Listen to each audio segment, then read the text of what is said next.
Kate, duchesse de Cambridge, semblait au bord des larmes alors qu'elle rendait hommage aux morts au cénotaphe.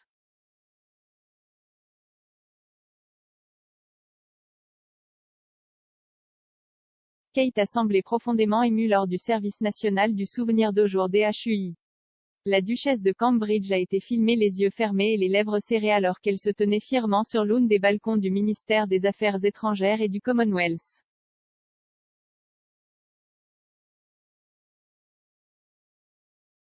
La duchesse de Cambridge est sortie du palais de Kensington ce matin dans une élégante veste noire de style militaire avec des revers d'épaule rouges et un col blanc à col haut.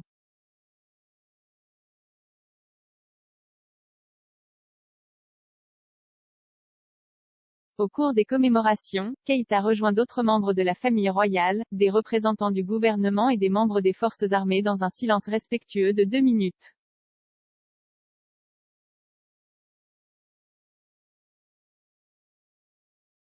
Conformément à l'ordre hiérarchique royal, Kate aurait dû se tenir à côté de la reine et de Camilla, duchesse de Cornouailles.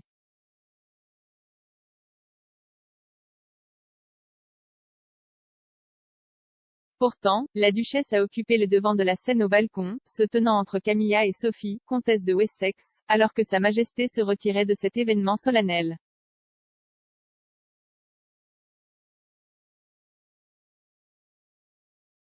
Le palais de Buckingham a annoncé plus tôt ce matin que la reine avait subi une blessure au dos et a décidé, avec grand regret, de ne plus se rendre dans le centre de Londres pour les commémorations.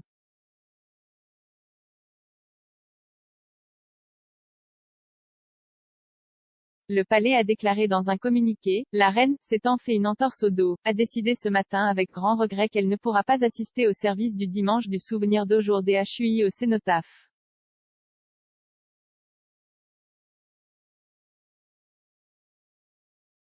Sa Majesté est déçue de manquer le service.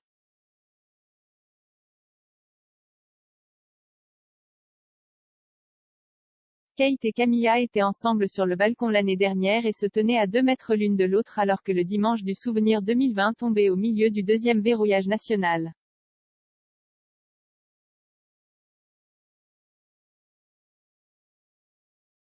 D'autre part, la reine a fait une figure solitaire à l'époque car elle n'a assisté à la cérémonie qu'en compagnie d'une dame d'honneur.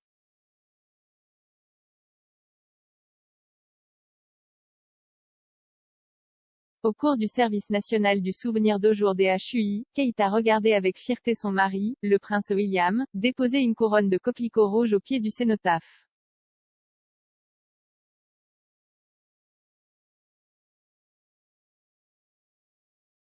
L'apparition de Kate aujourd'hui intervient après quelques semaines chargées pour le duc et la duchesse de Cambridge.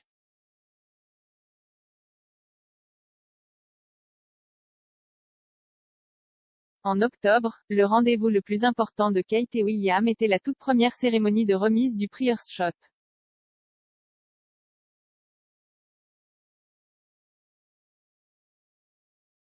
Cette initiative a été lancée par William en octobre 2020 et attribuera au cours de la prochaine décennie un total de 50 millions de livres sterling à ceux qui présentent des solutions viables aux 5 problèmes les plus urgents auxquels l'environnement est confronté.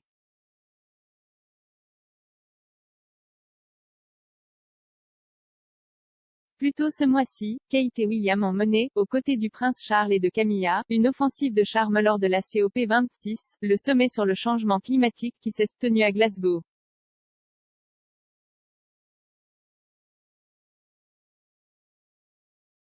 De plus, la semaine dernière, le duc de Cambridge est revenu pour soutenir la reine alors qu'il dirigeait une cérémonie d'investiture au château de Windsor.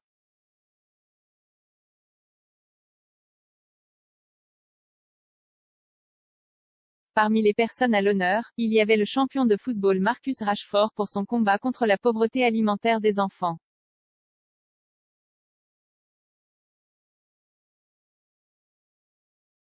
Kate a également récemment effectué un engagement en solo, alors qu'elle rencontrait au Royal Hospital Chelsea un vétéran de 98 ans, le colonel Bloom, et une éclaireuse de 10 ans, Emily, pour parler de l'importance du souvenir.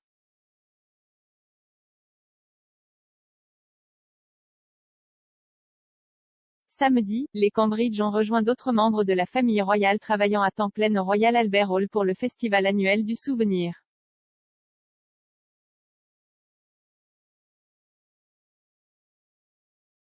La reine n'était pas présente, comme annoncé précédemment par le palais de Buckingham, en raison des conseils de ses médecins pour se reposer.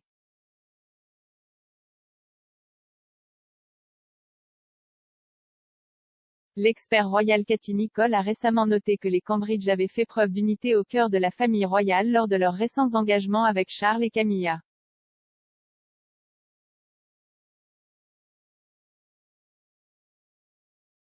L'expert a dit au Magazine la semaine dernière, cette unité se produit à un moment où il y a eu beaucoup de discorde et de fragmentation, et pour vraiment montrer le plus haut niveau de la famille royale qui travaille.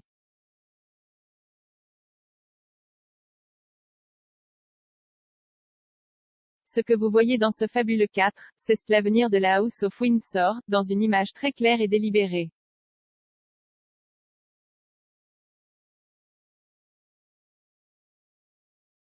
L'expert a déclaré que les soi-disant Fab Four royaux sortaient en force pour soutenir la reine.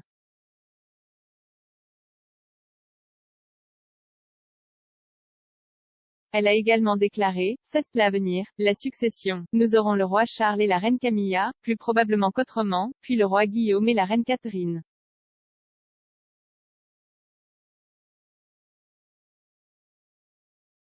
Il présente donc l'unité, la succession et beaucoup d'optimisme et de positivité pour l'avenir de la famille royale.